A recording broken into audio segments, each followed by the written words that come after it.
lami ngiphethe nje indoda esihlonipha kakhulu uMr Ngizwe Mchunu esimazi kakhulu ngopresident wamabhinqa.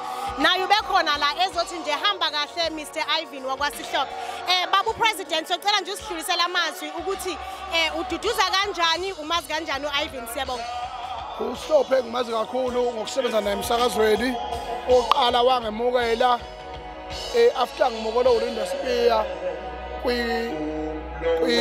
kwi show yakhe ya 3 to 6 ku live la Thanda Impilo. uLinda Spear spotted myself as a talenter wakuthiwa ziyakhipha project osiqhemeza.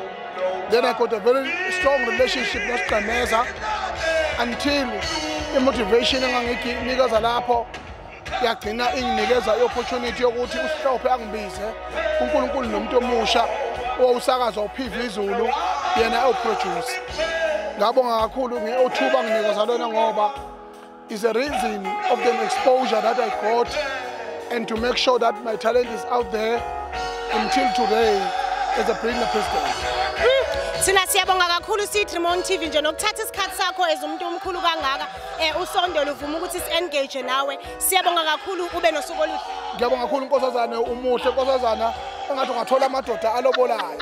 Ngiyabonga kakhulu Nkosazana. Nginethemba ukuthi uzongizamela.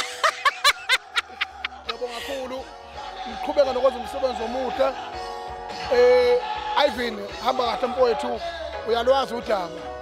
You are the only person who have managed to contact me because umuntu mayixosha emsakazweni fana umuntu onukayo mangabe ngixosha emsakazweni but he is the only person owakwazi ukuthi angimemeze alokho ngifonela njalo.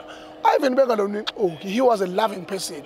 Kodwa abanye abantu bangathi uyexoki thina amaxoki siyawazi ngoba nathi siyaxokiza makufanele ayikhali. Siyabonga ushilo ke upresident wamabhinqa wathi ayikhale sisekhona nje la sikulindile sibalindile baningi nje esizo engage nabo sikubonisa ukuthi thina siyiTrimon TV sifikile sawubungaza umcimbi kaMr Irvin Shlophe. Siyabonga.